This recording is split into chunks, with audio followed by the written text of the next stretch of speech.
आपका बालक जो है इसका नाम संस्करण संस्कार यदि मैं करूंगा तो कंस को तो अवश्य पता चल जाएगा। यदि मैं कोई कर्म करूंगा तो नंद वहां तो पता खबर चली जाएगी, और वहां खबर चली जाएगी तो उसे पता चल जाएगा कि मैं आपका कुल पुरोहित हूं, तो आपके वंश में ही कोई ना कोई आया होगा और वो फिर आपके बालक को मरवा देगा। इसलिए मैं आपका भी ये कार्य नहीं करूंगा। बोले आप परेशान क्यों हो रहे हैं? दूसरे जब जानेंगे तभी तो ये कार्य होगा, दूसरों की बात छोड़ो, अपने ही नहीं जान पाएंगे। बोले गौशाला है ना अपना, गौशाले में करवा देंगे। बोले जैसी आपकी आज्ञा। नंद बाबा घर में जाते हैं और यशोदा को बताते हैं, अरे यशोदा बड़े ही विद्वान ब्राह्मण आज आए हैं, अपने बालक को नामकरण संस्कार करवेगी ताई। अब जो स्त्रियां होती हैं उनके अंदर हमेशा परीक्षा लेने की वो होती है, पता नहीं ऐसे होंगे या नहीं होंगे, होंगे या नहीं होंगे। बोले आज इनकी परीक्षा ले ली जाए। अब रोहिणी और यशोदा दोनों को बालक हुए थे, दोनों लोगों ने आपस में बालक चेंज कर लिए और गर्गाचार्य जी के सामने पहुंच गए। गर्गाचार्य जी के सामने जब पहुंचे हैं तो गर्गाचार्य जी देखते ही समझ गए और उनसे कहने लगे, अयम ही रोहिणी पुत्रो। अरे यशोदा, जो तुम अपने गोद में बालक लिए हो ये तो रोहिणी का पुत्र है। जैसे ही कहा कि ये तो रोहिणी का पुत्र है तो दोनों लोग लज्जा से सिर झुका लिए। बोले ये तो सब कुछ जानने वाले हैं, बड़े विद्वान हैं। और रोहिणी की तरफ इशारा करके बोले, जो आप गोद में बालक लिए हुए हैं ये तो यशोदा का लाला है। बोले जी बात तो आपने बिल्कुल सही कही, अब जल्दी से आप इनका नामकरण संस्कार कर दीजिए। सबसे पहले रोहिणी के पुत्र का नामकरण संस्कार करने की कोशिश करते हैं तो उनके बारे में विचार विमर्श करते हैं और जान जाते हैं कि इनके अंदर बल बहुत ही ज्यादा है। तो बोले इनका नाम बलराम होगा और स्वभाव एकदम राम जैसा मर्यादित होगा, इसलिए इनका नाम राम भी होगा। ये एक बार जमुना जी को खींच करके अपने हल से उनका आकर्षण कर देंगे, अपनी तरफ खींच लेंगे, इसलिए इनका नाम संकर्षण भी होगा। इस प्रकार उनका नाम बताया। अब बात आई बालकृष्ण लाल की, और जैसे ही बालकृष्ण लाल की बात आई तो उनके ध्यान लगाकर सोचते हैं अब इनका नाम क्या रखा जाए।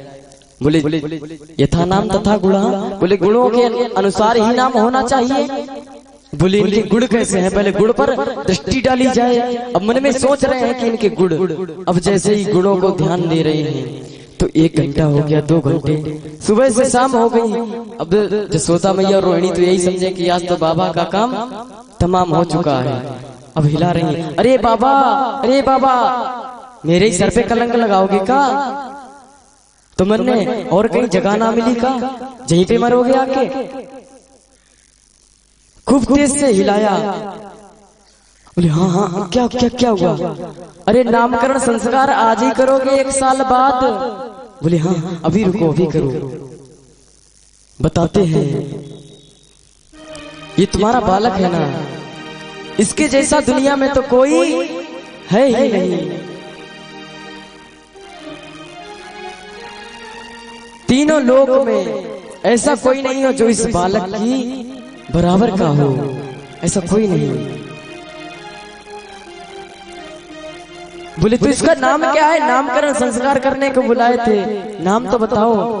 बोले इसके नाम की मैं क्या बता दूं, मेरे समझ में नहीं आ रहा कि इसके कौन से गुण का कौन सा नाम रखूं, क्योंकि इसके गुण तो इतने हैं कि पता नहीं कितने कर्म करेगा और उतने ही नाम हो जाएंगे।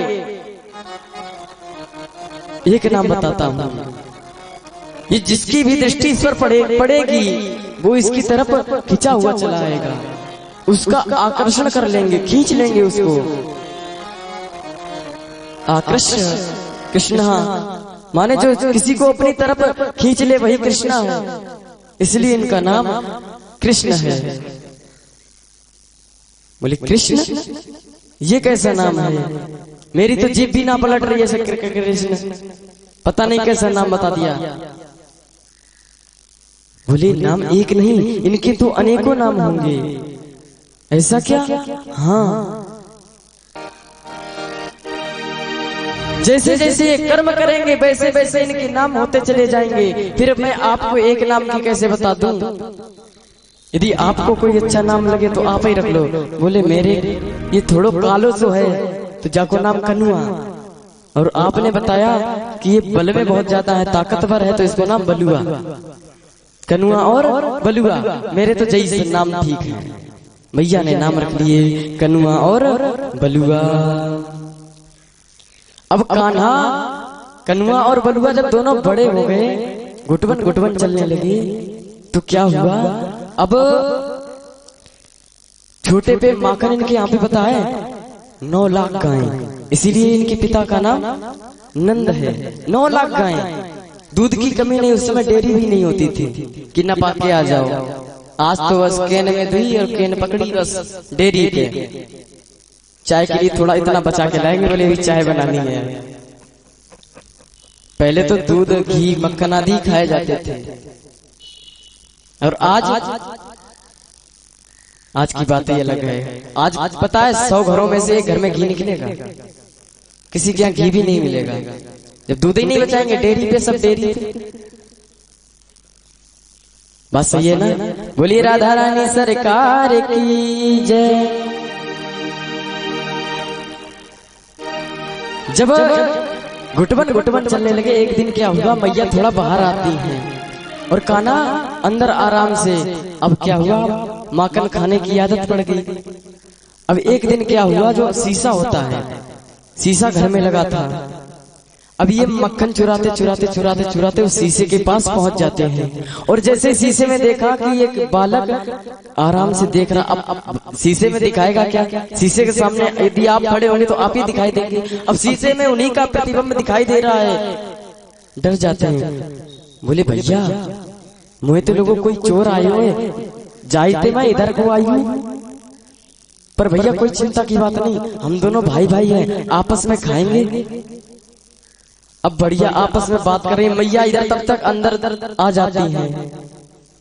और जैसे ही मैया अंदर आती है, मैया की तोतली भाषा, बालक की तोतली भाषा सुन करके मैया तो मंत्र मुग्ध होकर के प्रसन्न हो जाती है।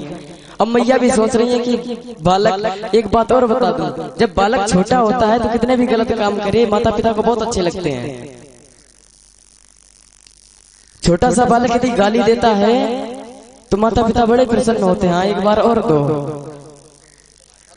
छोटे बालक का तमाचा भी खा लेते हैं। तो मैया वहीं आप आड़ में खड़ी होकर के सुन रही हैं आपस आराम से कि बालक क्या क्या बातें कर रहा है। आराम से कन्हैया जी लगे पड़े हैं, भैया थोड़ो सो तू खा, थोड़ो सो मैं खाऊं। अब कांच है, कांच थोड़ी ना माखन खाएगी, प्रतिबिंब थोड़ी नहीं खाएगी। अब प्रतिबिंब के मुख में दे रहे, बोले खाओ ना। अब खाए कहां से? कोई हो तो खाए। बोले भैया ऐसे लगे मोए कि आप मुझसे गुस्सा हैं, गुस्सा मती हो। इतने में ही मैया अंदर आ जाती है। मैया कहती है क्या हो रहा है भैया? अरे मैया इतने में बात बदल लेते। अरे मैया देखो तो, देखो घर में चोर घुस गए हो। अब शीशा के सामने आई मैया, बोले जी कहाँ पे चोर है? अरे मैया देखो ना, जय चोर है। अरे मैया मैंने तुम्हें बुलाया। अब जब मैया आ गई सामने तो मैया भी शीशे में आ जाएंगी। अरे भैया मैंने अपनी मैया बुलाई तो जाने अपनी मैया बुला ली। अब मुक्का दिखा रहे हैं, भाग जाए यहाँ से। अब जैसे मुक्का शीशे में दिखाओगे तो वो भी, अरे मैया देख रही हो ये मोए मारने की कोशिश कर रहा है। मैया बोली अरे लाला। अब मैया भी हंस रही है। मैया तुम्हें हंसी मजाक की बात लग रही है क्या? वो मोए मारने की कोशिश कर रही, तुम हंस रही हो। अरे नाय लाला नाय, मैं हंस थोड़ी ना रही हूँ। तो फिर क्या कर रही हो? अरे कुछ नहीं कुछ नहीं, तुम देखो क्या हो रहा है। अब फिर वही मुक्का दिखावे। मैया वहां से पकड़ कर ले आई। एक दिन क्या हुआ? सारे सखा आपस में अब थोड़े पैर से चलने लगे। बालक छोटा है होता है तो मिट्टी खाने लगता है, छोटा होता है तो मिट्टी खाने लगता है। एक दिन क्या हुआ? जब कन्हैया जी ने मिट्टी खाई, अब बोले बलदाऊ जी आज तो घर पे बताऊंगा ही बताऊंगा, आते ही मार तो पक्की है। अरे